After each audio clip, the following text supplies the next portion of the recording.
大家好，我是美食多。俗话说，树老根先枯，人老腿先衰。过了50岁之后，不管男女都会感觉腿脚的无力与不适，轻微的会经常腿抽筋，严重的会腿轻易骨折等。因此岁数大了之后，注重腿部的保养显得格外重要。腿脚不再乏力，走起来更有劲。养生先养脚，养脚永不老。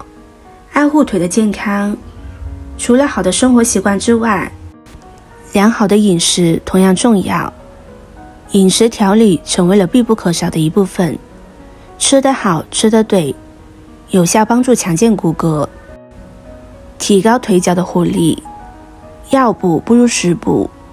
今天给大家推荐一道食谱，不仅给人体补充营养，还可以益于人体吸收，增强肌肉的力量，走得更加稳健。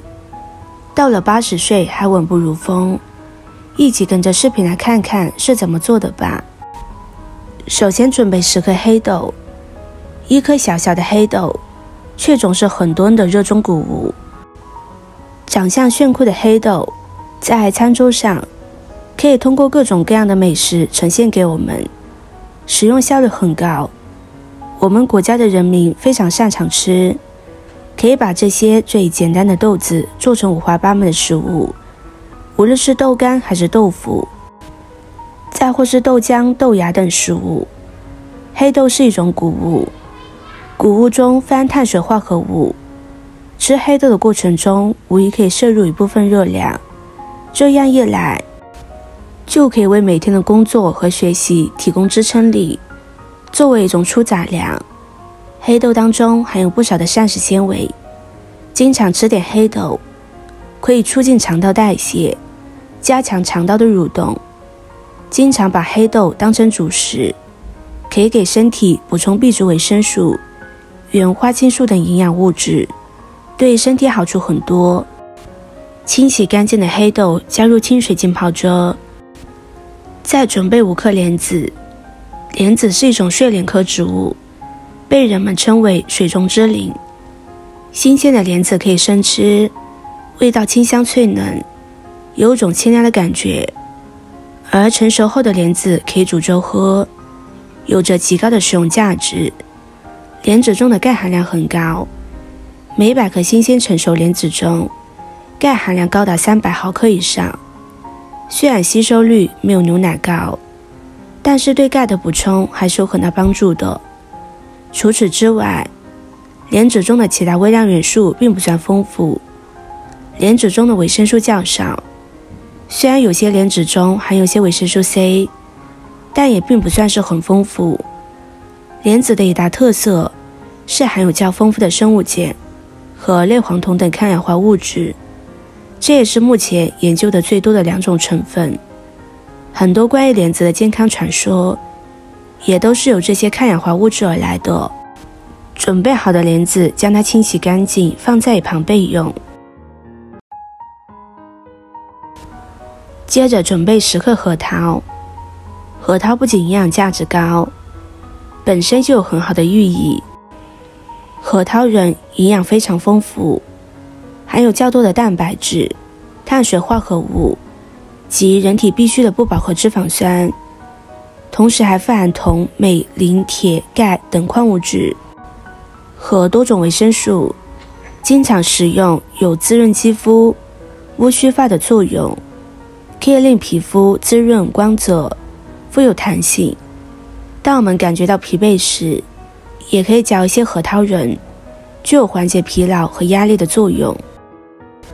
再准备10克干山药。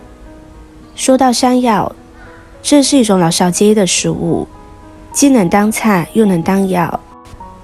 俗话说，冬春吃山药胜过吃补药。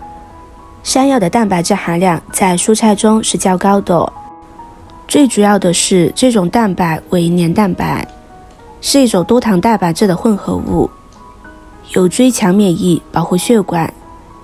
山药中的钾含量较高，每100克213毫克，和莴笋相当。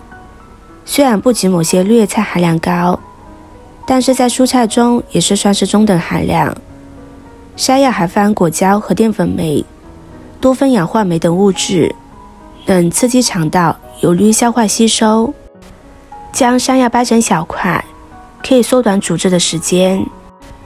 再将山药清洗干净，洗去表面的灰尘杂质。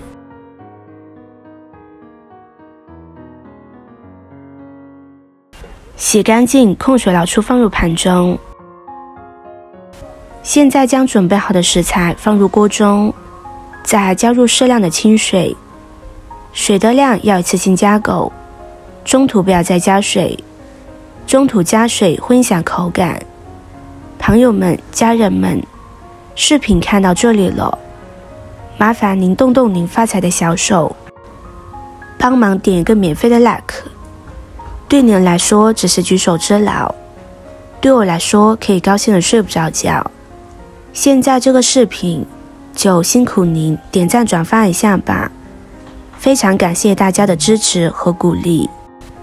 开火将锅中的食材熬上半个小时的时间，使它们的营养充分的释放出来。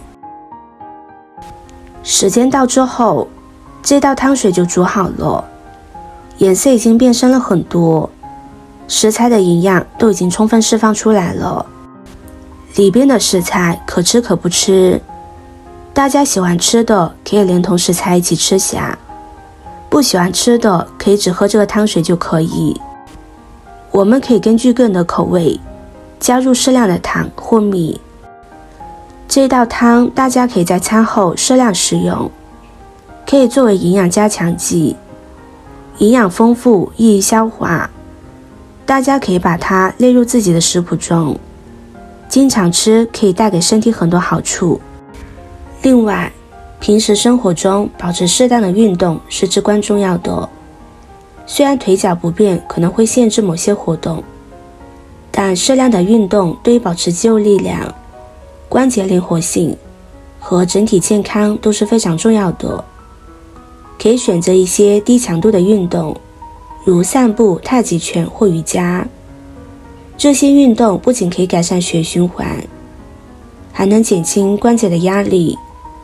同时，运动还可以提高心肺功能，增强身体的抵抗力，对整体健康有着积极的效果。